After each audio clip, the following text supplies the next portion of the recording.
بسم اللہ الرحمن الرحیم الحمدللہ رب العالمین والصلاة والسلام علی رسولہ النبی الکریم وعلی آلہ واصحابہ اجمعین، اما بعد۔ ناظرین و سامعین، السلام علیکم ورحمۃ اللہ وبرکاتہ۔ ناظرین، پاکستان چونکہ اسلام سے پاکستان کا تعلق ہے اور دنیا اسلام کی واحد ایٹمی قوت ہے، پھر ہمارے ہاں بہت سارے مصائب اور مسائل ہیں، تو پاکستان کا نام فیٹف میں گرے لسٹ میں موجود تھا۔ بہت سارے اقدامات کہے گئے، میری رائے ہے، جن میں میں سمجھتا ہوں کہ بعض ناجائز بھی تھے، بعض ایسے اقدام بھی تھے جن کی ضرورت نہیں تھی، لیکن پاکستان کی ریاست نے فیصلہ کیا کہ ہم اپنے اوپر کسی بھی قسم کی تہمت اور الزام کو نہیں لگنے دیں گے اور نہیں رہنے دیں گے۔ لہذا فیٹف کی طرف سے جو بھی پاکستان کو نکات دیے جاتے رہے، سوالات کہہ لیں، انہیں ہدف کہہ لیں، الحمدللہ پاکستان نے ان کو مکمل کیا۔ اور گزشتہ رات پاکستان کی وزیر مملکت برائے خارجہ امور محترمہ ہینا ربانی کھر صاحبہ نے پہلے بتایا، پھر فیٹف کا اعلامیہ آیا کہ پاکستان نے جو پاکستان کو اہداف دیے گئے ہیں وہ مکمل کر لیے ہیں، لہٰذا اب ہم اکتوبر میں ایک وفد آئے گا فیٹف کا، اور اکتوبر میں پاکستان کو گرے لسٹ سے انشاءاللہ نکال دیا جائے گا۔ میں سمجھتا ہوں کہ یہ سارا عمل، اس کا میں کچھ تھوڑا سا عینی شاہد بھی ہوں، یہ سارا کام جو ہوا ہے اس میں ہمارے ملک کے سلامتی کے اداروں، افواج پاکستان، ہماری سابقہ جو حکومت تھی اس کے وزراء کو بھی کریڈٹ جاتا ہے، اور موجودہ حکومت نے بھی جو اقدامات اس حوالے سے تھوڑے عرصے میں کیے ہیں وہ بہرحال قابل قدر ہیں۔ ناظرین، بعض مواقع ایسے ہوتے ہیں جہاں ہمیں اپنی سیاست کو اور اپنی سیاسی فکر اور سوچ کو چھوڑ کر اپنے وطن، اپنی ریاست، اپنی قوم کا سوچنا چاہیے، اور یہ ایسا ہی موقع ہے۔ میں نے رات سوشل میڈیا پر دیکھا ایک بحث شروع ہے کہ اس کے کریڈٹ کس کو جاتا ہے، تو میں نے کہا کہ اس کا کریڈٹ ریاست پاکستان کو جاتا ہے، اس کا کریڈٹ پاکستان کی عوام کو جاتا ہے، اس کا کریڈٹ پاکستان کی سابقہ حکومت کو اور موجودہ حکومت کو جاتا ہے، اس کا کریڈٹ ہم سب کو جاتا ہے۔ اور کل رات چاہیے تو یہ تھا کہ ہم سب مل کر ایک نعرہ لگاتے، اور وہ ہوتا کہ پاکستان زندہ باد۔ ہم کہاں کھوتے چلے جا رہے ہیں؟ کوئی ہمیں اچھی خبر ملتی ہے تب بھی لڑتے ہیں، بری پہ تو چلیے، وہ تو ہے ہی، حزب اختلاف کا کام ہوتا ہے کہ بری خبر ہو تو اس میں سے وہ اپنا کام کرے، اپنی بات نکالے، یہ حزب اختلاف کا کام یہی ہے۔ لیکن کوئی اچھی خبر ہو تو مل کر اس خوشی کو منا لینا چاہیے، مل کر اسے سیلیبریٹ کر لینا چاہیے۔ یہ ایک اچھی خبر ہے قوم کے لیے، وطن کے لیے، ملک کے لیے، تو اس پہ بھی ہم لڑ رہے ہیں کہ کون اس کا کریڈٹ لے گا۔ اس کا کریڈٹ ریاست پاکستان کا ہے، پاکستان کی عوام کا ہے، سب کا کریڈٹ ہے جنہوں نے اس حوالے سے کام کیا، اور الحمدللہ پاکستان سرخرو ہوا ہے۔ ناظرین و سامعین، آپ کے علم میں ہے کہ ہندوستان میں جو رسول اکرم صلی اللہ علیہ وسلم کی اہانت کی گئی، جو سیدہ طیبہ طاہرہ اماں عائشہ صدیقہ رضی اللہ تعالی عنہ کی توہین کی گئی، جو سیدنا بلال کی توہین کی گئی، اس پر پورا عالم اسلام اس وقت سراپائے احتجاج ہے۔ گزشتہ روز پاکستان میں بھی اور پوری دنیا میں خطبات جمعہ میں عنوان کیا تھا؟ عنوان یہ تھا کہ حرمت رسول صلی اللہ علیہ وسلم اور امت مسلمہ کی ذمہ داریاں۔ الحمدللہ حرمین شریفین میں مکہ مکرمہ میں اور مدینہ منورہ میں شیخ عبداللہ جوہنی اور شیخ صالح الدیر نے جس انداز سے امت کو اہانت رسول صلی اللہ علیہ وسلم کے حوالے سے موقف سمجھایا ہے وہ قابل قدر ہے۔ ائمہ حرمین شریفین نے ایک بہت اعلیٰ بات کہی ہے۔ انہوں نے کہا یہ گالیاں دینے والے، یہ توہین کرنے والے، یہ اہانت کرنے والے، یہ برا بلا کہنے والے، یہ رسول اللہ صلی اللہ علیہ وسلم اور ان کے صحابہ اور ان کے اہل بیت اور ان کی ازواج مطہرات کو کوئی نقصان نہیں پہنچا سکتے۔ یہ اپنے منہ ہی کالے کر رہے ہیں۔ یہ مجرم خود ہی جرم کر رہے ہیں، جس جرم کی سزا انشاءاللہ اس دنیا میں بھی انہیں ملے گی اور آخرت میں بھی انہیں ملے گی۔ انہوں نے کہا اگر ہم سچے عاشق رسول ہیں اور رسول اللہ صلی اللہ علیہ وسلم سے محبت کرنے والے ہیں تو پھر ہمارے اوپر لازم کیا ہے کہ ہم دنیا کو دکھائیں کہ ہم ہیں جو اپنے آقا علیہ السلام کے ماننے والے ہیں۔ ہمارے آقا علیہ السلام نے فرمایا ہے کہ جھوٹ ہلاک کرتا ہے، سچ نجات دیتا ہے۔ ہم جھوٹ نہیں بولیں گے، ہمارا جتنا بھی بڑا فائدہ نظر آئے ہم جھوٹ نہیں بولیں گے، ہم سچ بولیں گے، ہم حق کے ساتھ کھڑے ہوں گے، ہم ظلم کو ظلم کہیں گے، زیادتی کو زیادتی کہیں گے اور مظلوم کو مظلوم کہیں گے، حق کے ساتھ کھڑے ہوں گے۔ ہمیں فائدہ نظر آئے کہ ملاوٹ کر لے، ہم ملاوٹ نہیں کریں گے، کیونکہ ہمارے آقا سید الانبیاء حضرت محمد مصطفیٰ صلی اللہ علیہ وسلم کا فرمان ہے کہ من غش فلیس منا، جس نے ملاوٹ کی وہ ہم میں سے نہیں ہے۔ فائدہ نظر آ رہا ہے، اکیلے ہیں، معلوم ہے کہ یہ مرچیں ہیں، یہ دودھ ہے، کوئی بھی چیز، ہر چیز میں ہی ملاوٹ کے ممکن ہوتی ہے۔ اور پاکستان میں تو اللہ تعالیٰ معاف فرمائے، جہاں پر موت کے وقت دی جانے والی ادویات بھی جعلی نکل آتی ہیں، تو ایسے حالات میں فائدہ نظر آ رہا ہے، لیکن وہ کہتا ہے نہیں، میں ملاوٹ نہیں کروں گا، اس لیے کہ میرے آقا علیہ السلام نے روکا ہے۔ میں ذخیرہ اندوزی نہیں کروں گا۔ آج آپ دیکھیے، ابھی آگے عید آئے گی، آپ دیکھیں گے کہ ادرک غائب، ٹماٹر غائب اور پیاز غائب، اور ان کی قیمتیں اتنی بڑھ جاتی ہیں اس لیے کہ ذخیرہ اندوزی شروع کر دیتے ہیں، کبھی آٹے کی ذخیرہ اندوزی، کبھی چینی کی، کبھی تیل کی۔ آپ دیکھتے ہیں کہ جب ایک افواہ چائے چل جائے کہ تیل مہنگا ہو جانا ہے آج رات کو، تو آپ جو حال دیکھتے ہیں پیٹرول پمپوں کے اوپر، اور مالکان جو حشر کرتے ہیں وہ سب کے سامنے ہیں۔ اگر ہم سچے عاشق رسول ہیں اور ہم چاہتے ہیں کہ دنیا آقا علیہ السلام کا ہمیں سچا امتی کہے، تو پھر ہمیں وہ راستہ اختیار کرنا ہوگا جس راستے کی ہم ہر نماز میں اللہ سے دعا کرتے ہیں کہ اہدنا الصراط المستقیم صراط الذین انعمت علیہم، اے اللہ ہمیں وہ راستہ دکھا جو سیدھا راستہ ہے۔ اور وہ سیدھا راستہ کیا ہے؟ جو اللہ نے قرآن کریم میں بیان کیا ہے۔ کہا کہ جو میرے سے قل ان کنتم تحبون اللہ فاتبعونی یحببکم اللہ ویغفر لکم ذنوبکم، میرے پیارے حبیب اپنی امت کو بتا دو، میرے پیارے حبیب اپنے ماننے والوں کو بتا دو، میرے پیارے حبیب ان کو بتا دو جو آپ سے محبت اور عشق کا دعویٰ کرتے ہیں، میرے حبیب ان کو بتا دو جو لا الہ الا اللہ محمد الرسول اللہ پڑھ کے دین اسلام میں داخل ہوئے ہیں، کہ اگر تم اللہ سے محبت کرنا چاہتے ہو، اگر تم اللہ سے پیار کرنا چاہتے ہو، اگر تم اللہ کا قرب حاصل کرنا چاہتے ہو، تو اس کا ایک ہی راستہ ہے، اور وہ راستہ کیا ہے؟ قل ان کنتم تحبون اللہ فاتبعونی یحببکم اللہ، میری اتباع کرو، میری اتباع کرو، کس کی؟ محمد الرسول اللہ صلی اللہ علیہ وسلم کی۔ آج صحابہ اکرام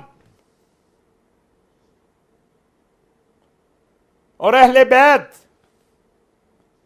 اگر ہم ان کی سیرت کو دیکھتے ہیں جو رسول اللہ صلی اللہ علیہ وسلم کی تربیت کا عملی نمونہ ہے، تو ہمیں نظر آتا ہے رحماء بینہم، آپس میں رحم دل ہے۔ آج ہمارے آپس کے معاملات کیا ہیں؟ ہماری آپس کی گفتگویں کیا ہوتی ہیں؟ ہم 5 منٹ ایک دوسرے کے ساتھ بیٹھ کے گفتگو نہیں کر سکتے ہیں۔ ہمارے اپنے گھر میں اخلاق کیا ہے؟ ہمارا باہر اخلاق کیا ہے؟ ہمارا والدین کے ساتھ سلوک کیا ہے؟ ہمارا بچوں کے ساتھ سلوک کیا ہے؟ ہمارا دوستوں کے ساتھ سلوک کیا ہے؟ ہمارا ملازموں کے ساتھ اخلاق کیسا ہے؟ یہ ساری چیزیں ہمیں دیکھنی ہوں گی، اور جب ہم رسول اکرم صلی اللہ علیہ وسلم کے بتائے ہوئے راستے پر چلیں گے تو پھر دنیا کو یہ معلوم ہوگا، پھر آپ کو لمبی تبلیغ کرنے کی ضرورت نہیں ہے۔ ابھی یہ کرونا کے ایام میں ایک واقعہ برطانیہ میں ہوا کہ ایک عورت بیچاری اپنے بچے کے ساتھ بیٹھی تھی، وہ ہر کوئی جو گزر رہا تھا اسے کہتی تھی ٹھہرو مجھے یہ سامنے سے پانی لا دو، میرے بچے کے لیے دودھ لا دو۔ وہ کوئی بات نہیں سن رہا تھا، کرونا کے ایام تھے، یہ برطانیہ کے ایک ایئرپورٹ کی بات ہے۔ تو کچھ پاکستان سے لوگ گئے ہوئے تھے جو تبلیغ کے لیے کہہ لے یا دینی لوگ، ان میں سے ایک آگے ہوا، اس نے کہا بہن کیا بات ہے؟ اس نے کہا کرونا ہے، میرا بچہ میں اندر لے جا نہیں سکتی ہوں، سٹور کے ممنوع ہے، تو مجھے اس بچے کے لیے پانی اور دودھ چاہیے ہے۔ اس نے کہا بہن میں لے کے آتا ہوں۔ اس نے کہا پیسے لے لو۔ اس نے کہا تم میری بہن ہو، میں نے تمہیں بہن کہا، اور تو وہ گیا، جا کے دودھ بھی لے آیا، پانی بھی لے آیا۔ تو اس نے کہا تم کون ہو اور کہاں سے آئے ہو؟ اس نے کہا ہم پاکستان سے آئے ہیں، ہم مسلمان ہیں، محمد عربی صلی اللہ علیہ وسلم کے ماننے والے ہیں۔ اس نے کہا کوئی تمہارا نمبر ہے؟ اس نے کہا ہاں۔ انہوں نے اپنا نمبر دے دیا۔ اگلے دن اس خاتون نے فون کیا اور کہا میں آپ کے لیے کھانا لے کے آنا چاہتی ہوں، آپ کہاں ہیں؟ انہوں نے کہا نہیں کھانے کی ضرورت نہیں، ہم تو یہاں فلاں مسجد میں ہیں اور اپنا اس نے کہا نہیں میں آنا چاہتی ہوں۔ تو انہوں نے کہا بہن یہاں ہم مسجد میں ہیں، ہمارے ساتھ کوئی عورت بھی نہیں ہے، تو آپ کا میاں ہے یا آپ کا کوئی بھائی ہے تو ان کے ساتھ آپ آ جائیں، لیکن ہمارا، تو اس نے کہا میں آنا چاہتی ہوں۔ بہرحال انہوں نے مقامی کو ساتھیوں کے کسی گھر کے گھر میں انتظام کر لیا، اور ان کی خواتین سے یعنی جو مقامی وہاں مسلمان تھے، تو وہ آئی، تو اس نے کہا مجھے بتاؤ تم کس کے ماننے والے ہو، کون لوگ ہو؟ تھوڑا سا جب انہوں نے بیان کیا تو اس نے کہا میں بھی جو آپ ہیں میں وہ بننا چاہتی ہوں، یعنی میں مسلمان ہونا چاہتی ہوں۔ اب یہ ہمارا یہ ایک مثال، ہمارا اس طرح کی بہت مثالیں دی جا سکتی ہیں، لیکن اجتماعی رویہ ہمارا جو ہے وہ ہم سے کیا تقاضا کرتا ہے؟ اجتماعی رویہ ہم سے تقاضا کرتا ہے کہ ہم اخلاق کو اپنائیں، ہم جھوٹ کو چھوڑیں، ہم غیبت کو چھوڑیں، ہم گالی گلوچ کو چھوڑیں، اور ہم ایک دوسرے کا احترام کریں چاہے وہ کافر ہی کیوں نہ ہو۔ وَلَا تَسُبُّوا الَّذِينَ يَدْعُونَ مِن دُونِ اللَّهِ فَيَسُبُّوا اللَّهَ عَدْوًا بِغَيْرِ عِلْمٍ، کسی کے جھوٹے خدا کو گالی نہ دو۔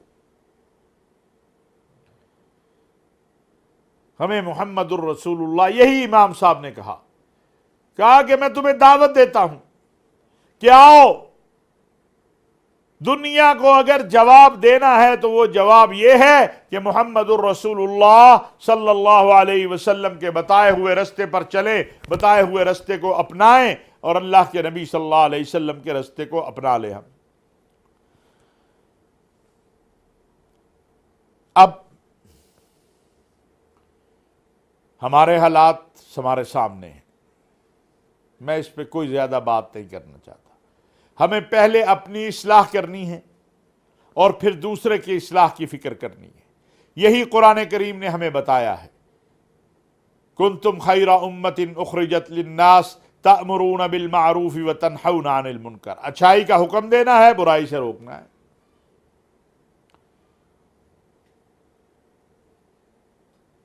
ہمیں ایک مستقل جدوجہد کرنی ہے اس کام کے لیے، اور وہ مستقل جدوجہد یہ ہے کہ جب تک اقوام متحدہ سے ہم یہ منظور نہ کروا لیں کہ آسمانی مذاہب اور آسمانی کتب اور تمام انبیاء اور رسل کی اہانت، توہین جرم ہے، اس وقت تک ہمیں یہ جدوجہد کرنی ہے۔ یہ کب ہوتا ہے اس کے ہم مکلف نہیں ہیں، ہم مکلف ہیں کہ ہم نے کیا کیا ہے۔ ہر دروازے کو ہم نے کھٹکھٹانا ہے پرامن انداز سے. انشاءاللہ وہ دن ضرور آئے گا جس دن ہم کامیاب ہوں گے. باقی یہ خاکے بنانے والے ہوں، گالیاں دینے والے ہوں، توہین کرنے والے ہوں، اللہ نے ان کا علاج اپنے پاس رکھا ہوا ہے. ہم غمگین ہوتے ہیں کیونکہ ہمارے آقا و مولا سید الانبیاء حضرت محمد صلی اللہ علیہ وسلم کی توہین ہوتی ہے، لیکن اللہ نے بھی کہا ہے انا کفیناک المستہزئین، آپ کا مذاق اڑانے والوں کے لیے ہم کافی ہیں. اور جس کے ساتھ اللہ ہو، جس کا ذمہ اللہ لے لے، پھر کسی اور چیز کی فکر کی ضرورت نہیں رہتی ہے. ناظرین، دعا ہے کہ اللہ تبارک و تعالی پوری امت کے لیے ہدایت کی ہوائیں چلا دے اور پوری امت کو محمد عربی صلی اللہ علیہ وسلم کی سنتوں پہ چلنے والا بنا دے. ہمارے بھی جو حالات ہیں، خواہ معاشی ہیں، اقتصادی ہیں، معاشرتی ہیں، اس سے نکلنے کا راستہ بھی ایک ہی ہے کہ اللہ اور اللہ کے رسول کے راستے کے اوپر چلا جائے، اللہ اور اللہ کے رسول کو راضی کیا جائے. جب ہم اللہ اور اللہ کے رسول صلی اللہ علیہ وسلم کے راستے پر چلیں گے، ان کو راضی کرنے کی کوشش کریں گے، اپنی خطاؤں پر نادم ہوں گے، انسانیت پہ رحم کرنا شروع کریں گے، تو انشاءاللہ پھر کامیابی اور کامرانی ہمارا مقدر ہوگی. ناظرین، دو باتیں آخر میں ضروری کرنا چاہتا ہوں. ایک تو عید الاضحیٰ آ رہی ہے، تو جو نفلی قربانی کرنے والے ہیں ان سے گزارش کروں گا کہ اپنے قریبی رشتہ داروں کو وہ قربانی لے دیں، اپنے پڑوسیوں میں دیکھیں جو بیچارہ نہیں کر سکتا اسے لے دیں، یا ایسے لوگوں تک وہ قربانی، ایک ایک گھر میں 10-10 قربانیاں ہوتی ہیں، اگر اس کو تقسیم کر دیا جائے اور اپنی جو اپنے اوپر واجب ہے وہ قربانی کر لی جائے اور باقی غرباء مساکین کو دے دی جائے یا تقسیم کر دی جائے، تو انشاءاللہ تعالی اس کا اجر بھی اللہ کے ہاں بہت ہے. قربانی کے جانور کو جس طرح ہم میڈیا پہ دکھاتے ہیں، جس طرح تشہیر کرتے ہیں، یہ جائز نہیں ہے، شرعاً ناجائز ہے. یہ ریاکاری، اگر تو اللہ کے لیے قربانی کر رہے ہیں تو پھر ریا کس چیز کی ہے؟ قُلْ إِنَّ صَلَاتِي وَنُسُكِي وَمَحْيَايَ وَمَمَاتِي لِلَّهِ رَبِّ الْعَالَمِينَ لَا شَرِيكَ لَهُ إِنِّي وَجَّهْتُ وَجْهِيَ لِلَّذِي فَطَرَ السَّمَاوَاتِ وَالْأَرْضَ حَنِيفًا وَمَا أَنَا مِنَ الْمُشْرِكِينَ. پھر اللہ نے قرآن کریم میں فرمایا ہے لَن يَنَالَ اللَّهُ لُحُومُهَا وَلَا دِمَاؤُهَا وَلَٰكِن يَنَالُهُ التَّقْوَىٰ مِنكُمْ. اللہ کو یہ گوشت اور یہ خون نہیں چاہیے، اللہ تو تمہارے دلوں کو دیکھتا ہے. اللہ دیکھتا ہے یہ قربانی کرنے والا میری رضا کے لیے کر رہا ہے یا محلے علاقے کو دکھانے کے لیے کر رہا ہے. یہ قربانی کرنے والا اس کے سامنے میری رضا ہے یا اس کے سامنے کچھ اور ہے. اللہ نے اسی لیے قرآن میں کہا لَن يَنَالَ اللَّهُ لُحُومُهَا، یہ گوشت بھی اللہ کو نہیں پہنچتا، وَلَا دِمَاؤُهَا، یہ خون بھی نہیں چاہیے اللہ کو. کیا چاہیے؟ اللہ کہتا ہے لَن يَنَالَ اللَّهُ لُحُومُهَا وَلَا دِمَاؤُهَا وَلَٰكِن يَنَالُهُ التَّقْوَىٰ مِنكُمْ. اور چاہیے تو یہ اللہ دیکھتا ہے تم یہ قربانی اللہ کے لیے کر رہے ہو، اللہ کے خوف سے کر رہے ہو، اللہ کے حکم سے کر رہے ہو، یا لوگوں کو دکھانے کے لیے کر رہے ہو. نیت کیا ہے؟ انما الاعمال بالنیات. تو اللہ ہماری نیت خالص کر دے، اور اگر نیت صحیح ہو تو آپ دکان پہ بیٹھے ہیں، آپ کاروبار پہ بیٹھے ہیں، آپ دفتر میں بیٹھے ہیں، آپ چل رہے ہیں، آپ پھر رہے ہیں، آپ اٹھ رہے ہیں، آپ بیٹھ رہے ہیں، اگر آپ کی نیت اور ارادہ ٹھیک ہے تو اللہ اس کو بھی عبادت بنا دیتا ہے. انشاءاللہ اس پہ بات ہوگی. ناظرین، کراچی میں پرسوں انتخابات ہوئے.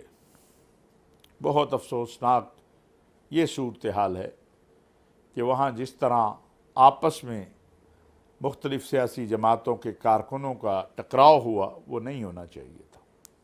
ہمیں اب کچھ سمجھدار بھی ہو جانا چاہیے، اپنے اندر تحمل اور برداشت پیدا کرنی چاہیے۔ ابھی تو الیکشن آنے ہیں، بلدیاتی الیکشن بھی آنے ہیں، دوسرے الیکشن بھی آنے ہیں۔ یہ جو میں بار بار کہتا ہوں نا کہ خدا کا واسطہ ہے، نرمی پیدا کرو، آپس میں بات چیت کرو، اپنے کارکنوں کے اندر جو نفرتیں ہیں انہیں ختم کرو۔ یہ تو ہم سب پاکستانی ہیں اور پاکستان ہمارا وطن ہے، پاکستان کا امن اور استقرار ہمارا امن اور استقرار ہے۔ لیکن دکھ کی بات ہے، توجہ نہیں ہے اس طرف، معافی کوئی نہیں ہے۔ سوشل میڈیا پہ جو کچھ کہا جاتا ہے تو ایک افسوسناک امر ہے۔ ہماری سیاسی قیادت کو اس طرف توجہ کرنی چاہیے۔ اللہ تبارک و تعالی جو کہا سنا اس پر عمل کی توفیق عطا فرمائے۔ وما علینا الا البلاغ المبین۔